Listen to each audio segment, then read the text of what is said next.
Hello student, આજે આપણે ASP.NET ભણશું. આ ASP.NETના ફર્સ્ટ યુનિટ છે કે જેની અંદર આપણે ASP.NETનું અને .NET વિશે આપણે બેઝિક કન્સેપ્ટ જોવાનો છે. ASP.NET introduction. ASPનું ફૂલ ફોર્મ છે એક્ટિવ સર્વર પેજ. પહેલા ASP એક લેંગ્વેજ હતી કે જેની અંદર આપણે વેબ પ્રોગ્રામિંગ કરી શકતા હતા. એમાં જ અપડેશન કરીને ASP.NET આવેલું છે. આ ASP.NET શું છે? વેબ ડેવલપમેન્ટ પ્લેટફોર્મ છે.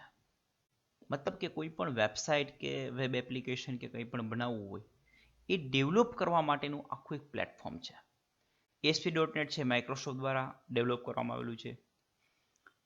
Used to develop website, web application and web services. ASP.NETમાં આપણે વેબસાઇટ, વેબ એપ્લિકેશન અને વેબ સર્વિસ બનાવી શકીએ છીએ. આ ફર્સ્ટલી જાન્યુઆરી 2002ની અંદર રિલીઝ કરવામાં આવેલું હતું. Provide fantastic integration of HTML, CSS and JavaScript. આની અંદર ત્રણેય વસ્તુ એડ કરી દેવામાં આવેલી છે. HTML, CSS અને જાવાસ્ક્રિપ્ટ ત્રણેયને મિક્સ કરીને આખું ડેવલપ કરવામાં આવેલ છે. Common language run time. આની અંદર કોમન લેંગ્વેજ રન ટાઈમ જે .NET એક સરસ ફીચર્સ છે એના ઉપર આખું બનાવવામાં આવેલું છે. ASP.NET page have the extension .ASPX. ASP.NETનું જે પણ કોઈ પેજ હોય છે એનું એક્સટેન્શન ASPX હોય છે. એના are normal written in C#. આનું જે કોડિંગ છે એ C# માં લખાય છે. It has IDE. IDE મતલબ ઇન્ટિગ્રેટેડ ડેવલપમેન્ટ એન્વાયરમેન્ટ, કે એની અંદર આપણે કોઈ પણ વેબ એપ્લિકેશન કે વેબ સર્વિસ કે બનાવવું હોય એના માટે જેટલી પણ કોઈ વસ્તુ જરૂરી હોય, ટૂલ છે કે કોઈ પ્લગઇન છે, બધી વસ્તુ આપણને એની અંદર મળી રહે છે. એને કહેવાય છે IDE. આ .NET ના ફ્રેમવર્કની આખી ઇમેજ છે કે .NETના અંદર કયા કયા પાર્ટ છે. આ બધા ડીપમાં આપણે વન બાય સમજીએ. જસ્ટ ઇન્ટ્રોડક્શન એક જોઈએ આપણે કે આ જ્યારે .NET ફ્રેમવર્ક 2.0 જે ફ્રેમવર્ક હતું એની અંદર 2005ની અંદર બેઝિક જે એના કમ્પોનેન્ટ હતા એ CLR, પછી FCL, વિન્ડો ફોર્મ, ASP.NET અને .NET. 3.0 ની અંદર WPF, WCF, WF અને કાર્ડ સ્પેસ આવી. 3.5 અને 2007 લિંક્યુ અને એન્ટિટી ફ્રેમવર્ક. એની આગળ 4.0માં પેરેલલ લિંક્યુ અને ટેક પેરેલલ લાઇબ્રેરી આવ્યું. And then next 4.5 .NET API for storage, UWP apps અથવા ટાસ્ક બેઝ એસિંક્રોનસ મોડેલ અત્યારે લેટેસ્ટ છે જે વિઝ્યુઅલ સ્ટુડિયો 2012ની અંદર આવે છે. તો આ બધા અલગ અલગ એના કમ્પોનેન્ટ છે જે વન બાય આપણે સમજશું. હવે .NET ફ્રેમવર્કની અંદર પેલું છે CLR. CLR common language run time. Common language run time એટલે શું?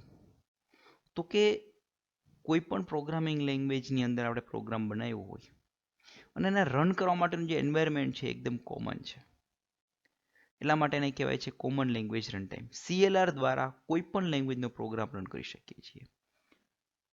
Programme written for the .NET framework execute in a software environment that manage the program runtime environment. Also part of .NET framework, this runtime environment is known also as the common language runtime. હવે કોઈ પણ .NETમાં આપણે programme લખ્યો હોય અને run કરવા માટે જે એન્વાયરમેન્ટ છે એને કહેવાય છે common language run time. CLR is the foundation of the .NET framework. .NET framework છે જે બેઝ છે એ CLR છે. Its principal purpose is to load, execute and manage code that has been compiled to Microsoft new intermediate bytecode format called intermediate language.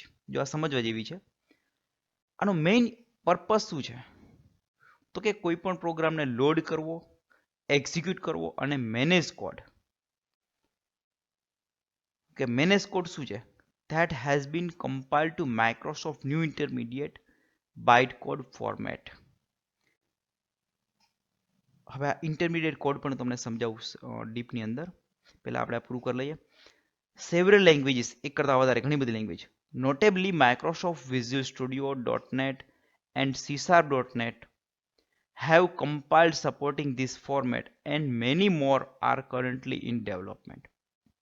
હવે .NET જે છે .NET framework, એ .NET ની અંદર બહુ બધી લેંગ્વેજની અંદર આપણે પ્રોગ્રામ બનાવી શકીએ. કોઈ પણ વ્યક્તિ છે એક C# બનાવે તો બીજો વિઝ્યુઅલ .NET ની અંદર VB.NET બનાવે. C#.NET અને VB.NET બેયની અંદર એક સાથે પ્રોગ્રામ બનાવવામાં આવે.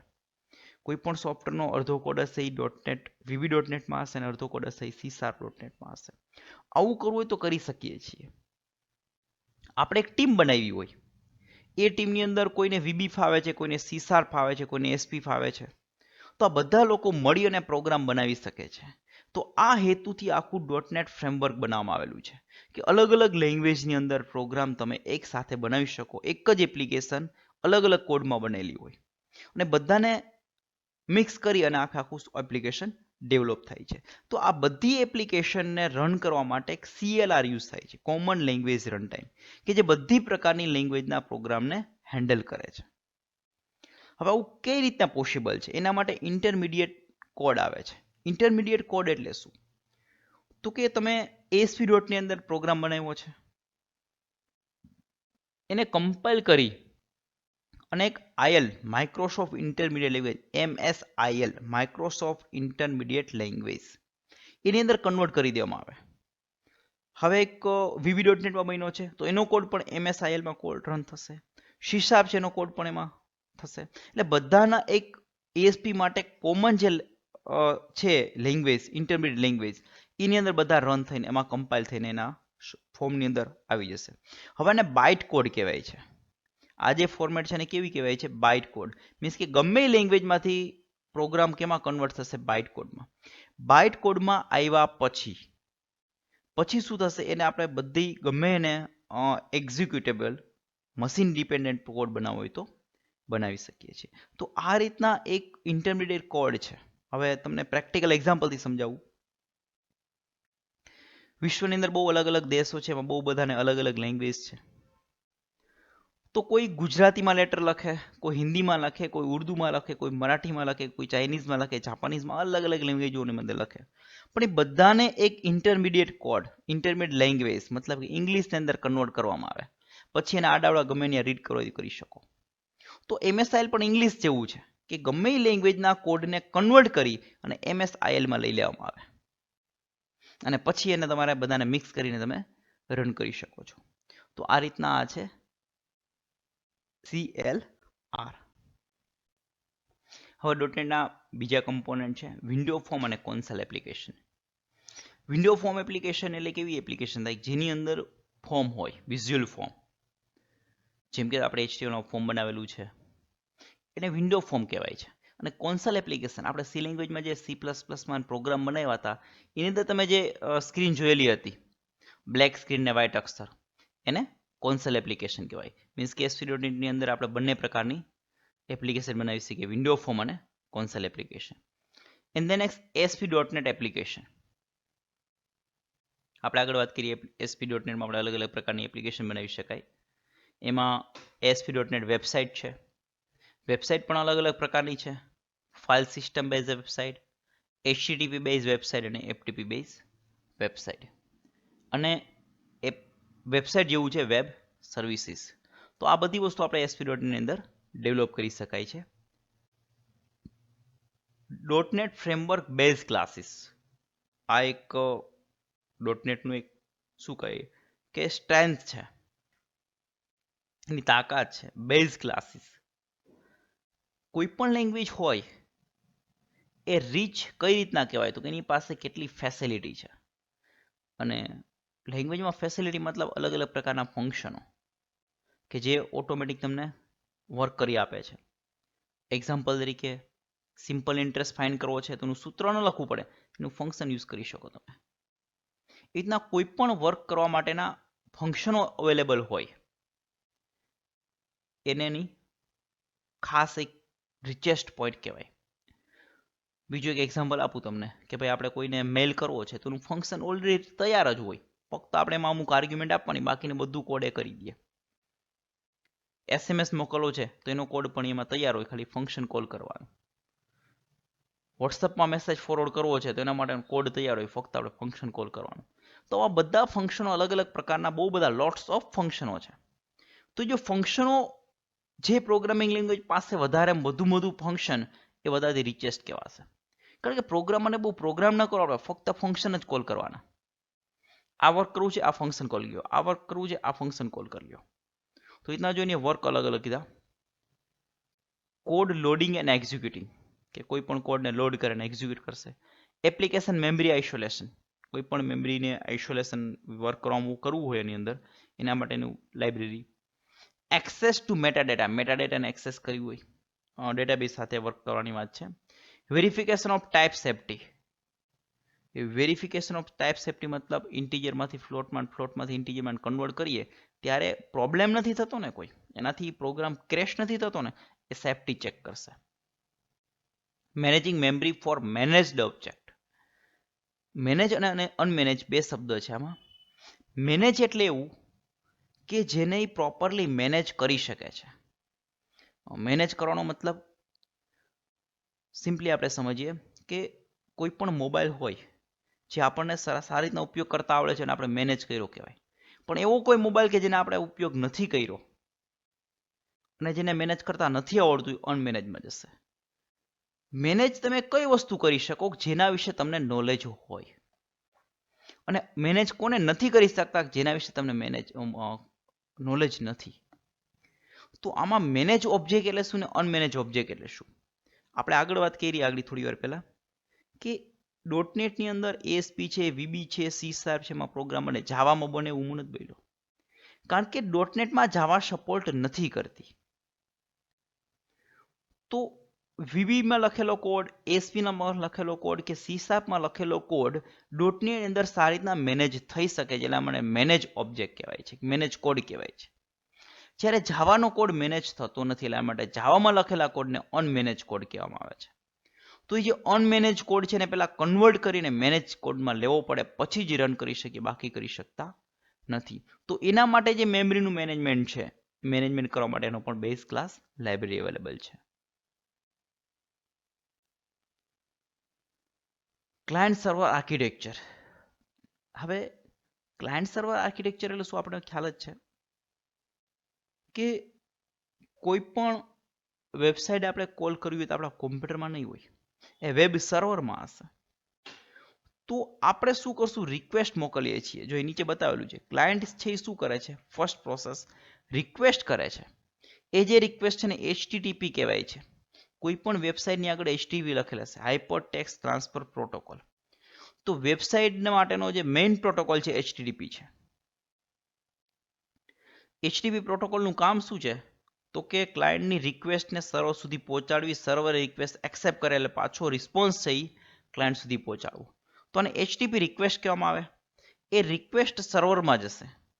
સર્વર શું કરશે, એ રિક્વેસ્ટ રીડ કરશે અને એનામાં કેપેસિટી કે કેપેબિલિટી કે હશે તો એ એક્સેપ્ટ કરશે, બાકી ના પાડી દેશે. સમજી લો ગૂગલ પાસે જઈને આપણે કંઈ મને યાહૂનું પેજ આપો તો યાહૂ ના પાડી દે, મારી પાસે નથી. એ જ વસ્તુ છે, કોઈ પણ પ્રોવિઝન સ્ટોર હોય ત્યાં જઈને આપણે કોઈ મેડિસિન માંગીએ તો ના પાડશે, ભાઈ મારી પાસે નથી. તો એના સર્વર પાસે કેપેબિલિટી હશે, એ વસ્તુ અવેલેબલ હશે તો એ રિક્વેસ્ટને એક્સેપ્ટ કરશે. એક્સેપ્ટ કર્યા પછી શું કરે, તમે કોઈ દુકાનદાર પાસે જઈને કહો ભાઈ મને આ વસ્તુ જોઈએ છે, તો જેની પાસે હશે તો એ શું કરશે, વસ્તુ ગોતીને તમને આપશે. તો સેમ વેબ સર્વર પણ એ જ કામ કરશે કે જો એની પાસે એ પેજ છે તો એ પેજને ગોતી અને રિસ્પોન્સ તરીકે પાછું ક્યાં મોકલશે, ક્લાયન્ટને. તો પેલું રિક્વેસ્ટ એક્સેપ્ટ થઈ, સર્વરમાંથી ડેટા ગોઈતો અને રિસ્પોન્સ તરીકે પાછો કોની પાસે જશે, ક્લાયન્ટ પાસે. અને ક્લાયન્ટના સ્ક્રીન ઉપર એ વસ્તુ રિસ્પોન્સને શું કરશે, ડિસ્પ્લે કરશે. HTMLના ફોર્મેટની અંદરથી આઉટપુટ જનરેટ કરશે. તો આખી આ ક્લાયન્ટ સર્વર આર્કિટેક્ચરનું બેઝ છે, જે આમ નીચે ઇમેજથી આપણે સમજો, ઉપર રીડ કરી લઈએ. હવે ASP.NET application are executed via sequence of HTTP request and HTTP response. આ ASP.NET એપ્લિકેશન કઈ રીતના રન થાય છે, તો કે રિક્વેસ્ટ અને રિસ્પોન્સ એની સિક્વન્સ હોય, એક રિક્વેસ્ટમાં નથી પૂરું થતું, એક રિક્વેસ્ટ કઈ રિસ્પોન્સ આવ્યો, બીજી રિક્વેસ્ટ રિસ્પોન્સ, ત્રીજી રિક્વેસ્ટ રિસ્પોન્સ, 1 બાય 1 બધી વસ્તુનો એ સિક્વન્સમાં રિક્વેસ્ટ થતી જશે અને રિસ્પોન્સ મળતો જશે. હવે એમાં ક્લાયન્ટ કોણ છે? Client web browser request ASPX pages. આપણા કોમ્પ્યુટર જે છે ને એમાં વેબ બ્રાઉઝરને ક્લાયન્ટ કીધું છે. એ કોઈ પણ ASPX પેજ માટે રિક્વેસ્ટ કરશે. હવે વેબ સર્વર શું કરશે? Execute the ASPX page and produce XHTML plus CSS plus JavaScript. ASP.NET ને કન્વર્ટ કરી પ્યોરલી XHTML, CSS અને જાવાસ્ક્રિપ્ટની અંદર જનરેટ કરશે પેજ અને એ પેજને રિસ્પોન્સ તરીકે ક્લાયન્ટમાં મોકલશે. રિમોટ પ્રોસિજર કોલ RPC ઓ સ્ટાન્ડર્ડ ક્વેરી લેંગ્વેજ, આ બેનો યુઝ થાય છે. રિમોટ પ્રોસિજર મતલબ કે દૂર રહેલી, તમારા કોમ્પ્યુટરમાં ન હોય ને બીજાના કોમ્પ્યુટરમાં એવી પ્રોસિજર, એવું ફંક્શન. અને SQL સ્ટાન્ડર્ડ ક્વેરી લેંગ્વેજ, ડેટાબેઝમાંથી ડેટા લેવો હોય તો SQL ની ખાસ જરૂર પડે. Statement are typically used to communicate between the client and server. આ બેની ખાસ જરૂર પડે છે RPC અને SQL ની, જ્યારે ક્લાયન્ટ ને સર્વર વચ્ચે કોમ્યુનિકેશન થાય ત્યારે. Client server architecture type.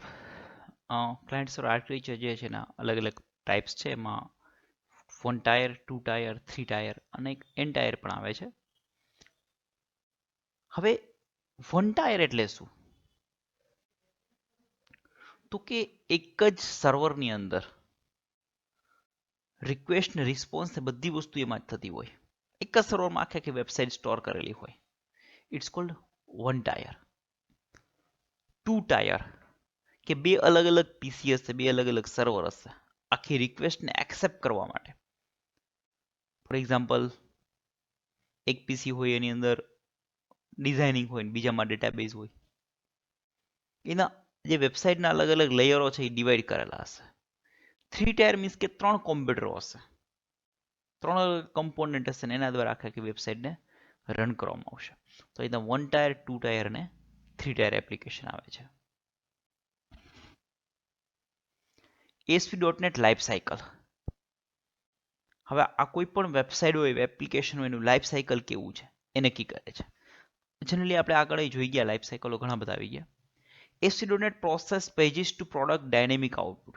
હંમેશા ASP.NET હોય એની અંદર આઉટપુટ છે ડાયનેમિક હોય છે. એ રન ટાઈમ જ જનરેટ થાય છે, એવું કે નથી બધામાં ફિક્સ હશે. The application and its pages are initiated and processed. જ્યારે કોઈ પણ રિક્વેસ્ટ આવે ત્યારે પ્લે પેજ ઇનિશિએટ થશે અને એની અંદર આખી પ્રોસેસ કરવામાં આવશે. ASP.NET કમ્પાઇલ્સ ધ પેજ ડાયનેમિકલી, અને કમ્પાઇલ પણ ડાયનેમિકલી કરે છે. નીચે એક્ઝામ્પલ છે. જ્યારે ક્લાયન્ટ રિક્વેસ્ટ જનરેટ કરે એટલે પહેલા કેમાં જશે? વ્યૂ, કે જે આપણે જોતા હશું એમાંથી કંટ્રોલર, એમાંથી ડેટાબેઝમાં, એન્ડ ધેન નેક્સ્ટ મોડેલ અને પાછું વ્યૂ. આ જે view controller model, view controller model એ કન્ટિન્યુ ચાલુ જ રહે છે. અને વ્યૂમાંથી જ પાછું એને શું મળશે? રિસ્પોન્સ મળશે. તો આ રીતના આખી એક એની લાઈફ સાયકલ છે.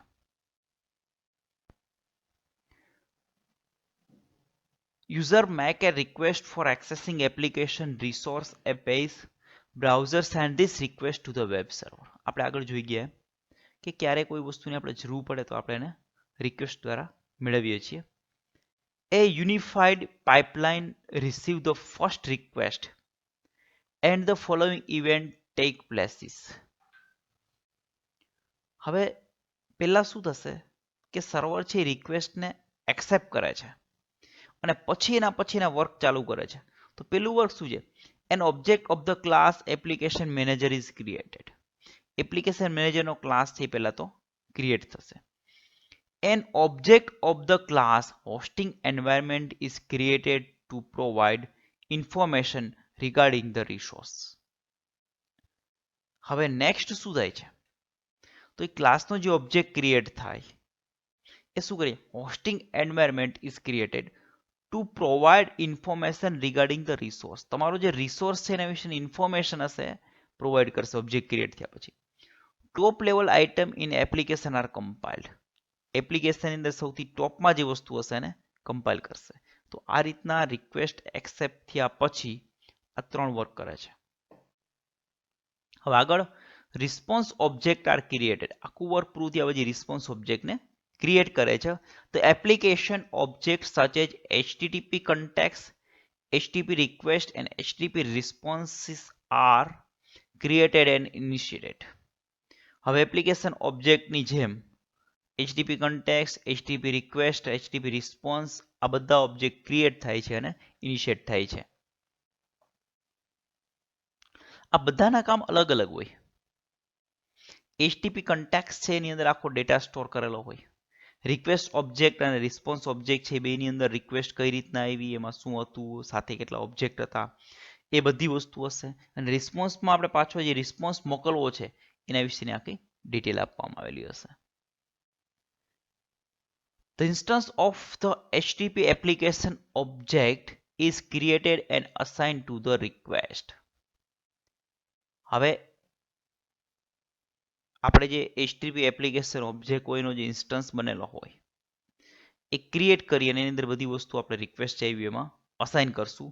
The request is processed by the HTTP application classes.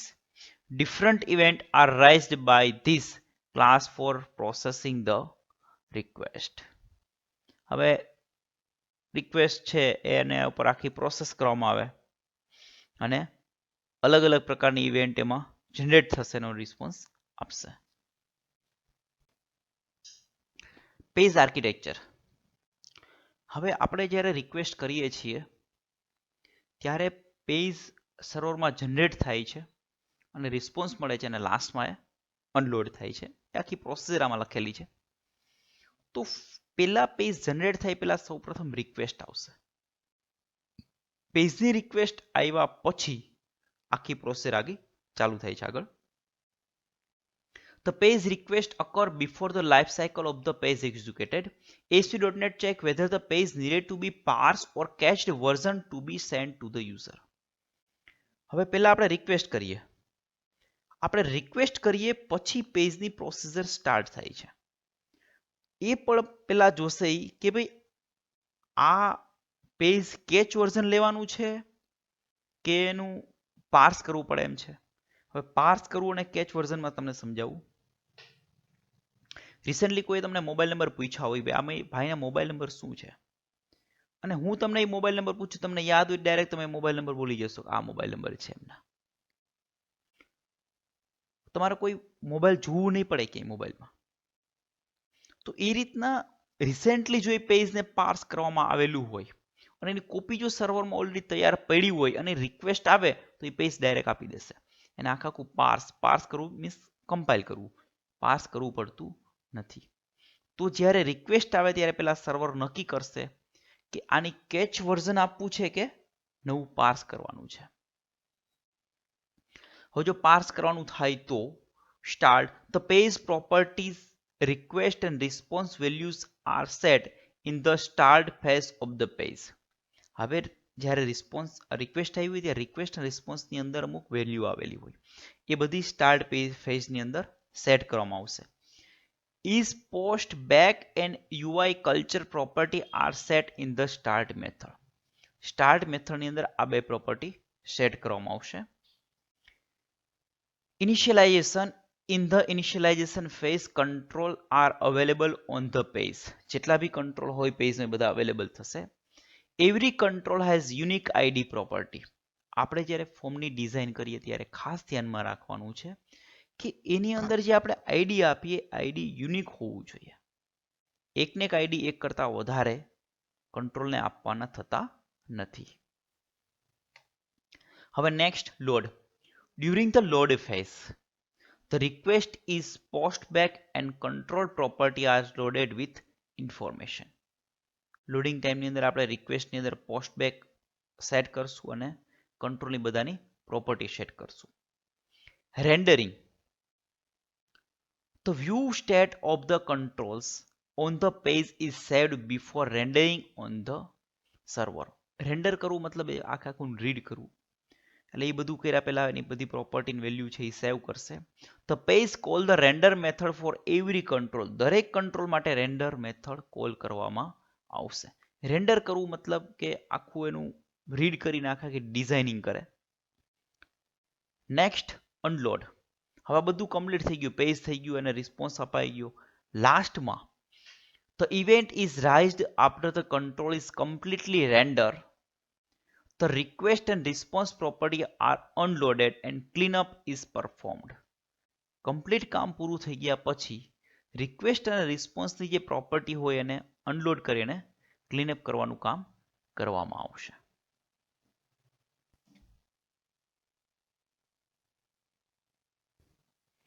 Application web server. આપણે જે આપણી એપ્લિકેશન કે વેબસાઇટ કે જે બી કંઈ બનાવીએ એ જે સર્વરમાં સ્ટોર કરવામાં આવે છે ને વેબ સર્વર કહેવાય છે. હવે જોઈએ, it is dedicated to the efficient execution of procedure for supporting the construction of application. એનું મેઇન કામ શું છે?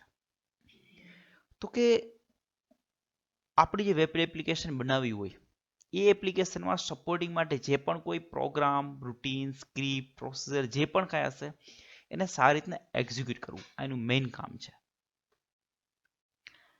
એ પ્રોગ્રામ ધેટ યુઝિસ HTTP. આની અંદર HTTP નો યુઝ થાય છે. કોઈ પણ વેબસાઇટ હશે, વેબ એપ્લિકેશન હશે કે જે ઇન્ટરનેટ દ્વારા કામ કરે છે એમાં બધામાં HTTP પ્રોટોકોલનો ઉપયોગ કરવો જરૂરી છે. કારણ કે HTTP પ્રોટોકોલના આધારે જ આખું વર્ક થાય છે. Web server includes Apache, IIS and Nginx. 3 પ્રકારના વેબ સર્વર છે. એક Apache જે વધારે પડતો અત્યારે ઉપયોગમાં આવે છે, બીજું છે IIS જે માઇક્રોસોફ્ટ દ્વારા બનાવવામાં આવેલું છે, અને ત્રીજું છે Nginx કે જે GNX દ્વારા યુઝ કરવામાં આવે છે. તો આ 3 પ્રકારના વેબ સર્વર છે જે મોસ્ટલી યુઝ થાય છે કે જેના દ્વારા આપણે આપણા વેબસાઇટ કે વેબ એપ્લિકેશન જઈ વેબ સર્વરમાં સ્ટોર કરી શકીએ છીએ. Part of a larger package of internet and intranet related program for serving email, downloading request for file transfer protocol and building and publishing web pages. આ web સર્વરનો ક્યાં ક્યાં ઉપયોગ થાય છે એ વસ્તુ સમજાવે છે કે ઇન્ટરનેટ રિલેટેડ કોઈ પણ પ્રોગ્રામ રન કરવા હોય, જેવા કે ઈમેલનું કામ કરવું છે, કોઈ રિક્વેસ્ટને માટે ફાઇલ ડાઉનલોડ કરવી હોય, કોઈ વેબ પેજીસ બિલ્ડ અથવા તો પબ્લાઇઝ કરવા હોય, એના માટે વેબ સર્વરનો યુઝ થાય છે. Types of file in ASP.NET. હવે ASP.NET ની અંદર બહુ બધી અલગ અલગ પ્રકારની ફાઇલો આવે છે. એના અલગ અલગ પ્રકાર છે. ફર્સ્ટ ઓફ ASPX જે આપણું વેબ ફોર્મ હોય એનું જે એક્સટેન્શન છે ASPX છે. જેમ HTML માં HTML હતું, PHP માટે PHP હતું, એવી રીતના .NET નું જે મેઇન પેજ જે ફોર્મ છે એ ફોર્મની અંદર ASPX એક્સટેન્શન છે. ASCX કંટ્રોલર માટે છે, SMX, SHX હેડર ફાઇલનું છે, web.config. web.config આ એક ફાઇલ છે, ફાઇલનું નામ જ છે આખું, કે વેબ પેજ માટેના જે બી કન્ફિગ્યુરેશન છે એ વેબ કન્ફિગ ફાઇલમાં હશે. global.asx ગ્લોબલ વેરિયેબલ આપણે નામ સાંભળ્યું હશે. તો આપણી એપ્લિકેશનને રિલેટેડ જે બી કંઈ ગ્લોબલ વેરિયેબલ કે એવું કંઈ હશે એ બધા global.asx માં હશે. હવે કોડ બિહાઇન્ડ ફાઇલ આપણે આગળ વાત કરી કે ભાઈ ડિઝાઇનિંગ તો આપણે ASP.NET માં કરીએ, પણ એનું કોડિંગ છે એ C# છે, VB છે, J# છે એમાં કરી શકીએ છીએ. તો જો આપણે C#માં કરીએ તો એનું .cs હશે, ફાઇલનું નામ .aspx.cs હશે. જો VB.NET માં હોય તો aspx.vb હોય, અને J# માં હશે તો aspx.J#. આ રીતનું એક્સટેન્શન રાખવામાં આવશે. Type of controls in ASP.NET. હવે ઘણા બધા અલગ અલગ પ્રકારના કંટ્રોલ છે. એમાં મેઇન 2 પ્રકાર થયા, સર્વર કંટ્રોલ અને ક્લાયન્ટ કંટ્રોલ. સર્વર કંટ્રોલ એટલે શું? કે એ કંટ્રોલને સમજવા માટે કે રન કરવા માટે ડાયરેક્ટલી રિક્વેસ્ટ સર્વરમાં જશે. એટલે એ કંટ્રોલ છે એ રન ક્યાં થશે? સર્વરમાં થશે. એને સર્વર કંટ્રોલ કહેવાય. અને જો ક્લાયન્ટના કોમ્પ્યુટરમાં જ રન થાય એનો રિસ્પોન્સ ક્લાયન્ટના કોમ્પ્યુટરમાંથી જ મળતો હોય તો એને કહેવામાં આવે છે client control. Execute on server control. Attribute called run at. આનો એક એટ્રીબ્યુટ હશે રન એટ અને એમાં લખ્યું હશે રન એટ સર્વર. તો એનો મતલબ એ કંટ્રોલર છે એ કેવો થઈ ગયું તો કે સર્વર કંટ્રોલર થઈ ગયું. હવે client controller don't execute on server side. આ ક્લાયન્ટના કોમ્પ્યુટરમાં થાય છે, સર્વરમાં નહીં. HTML controls are generally called as client controllers, but they can be converted to server control after adding id and run at attribute to the code. કોઈ પણ HTML control લઈ લો તમે, ક્લાયન્ટ કંટ્રોલ કહેવાય. બટ એને આપણે જો સર્વરમાં control કરવું હોય, કન્વર્ટ કરવું હોય તો એમાં બે એટ્રીબ્યુટ એડ કરવા પડે, આઈડી અને રન એટ. આ બે વસ્તુ એડ કરી દઈએ આપણે એટલે એ સર્વર કંટ્રોલ થઈ જાય છે. Client control don't expose the functionality of event handling because event handling is generally done on the control which execute on server side. Client control હશે એની અંદર આપણે કોઈ પણ ઇવેન્ટ હેન્ડલિંગ ફંક્શનાલિટી એડ કરી શકતા નથી, કારણ કે ઇવેન્ટ હેન્ડલિંગ એ સર્વર સાઇડ જે કંટ્રોલ હોય એમાં જ થઈ શકે છે.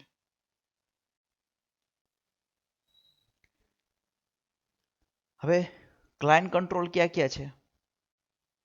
Standard control, validation control, rich control, data control, login control, web part control અને HTML કંટ્રોલ. આ બધા અલગ અલગ પ્રકારના ક્લાયન્ટ કંટ્રોલ છે.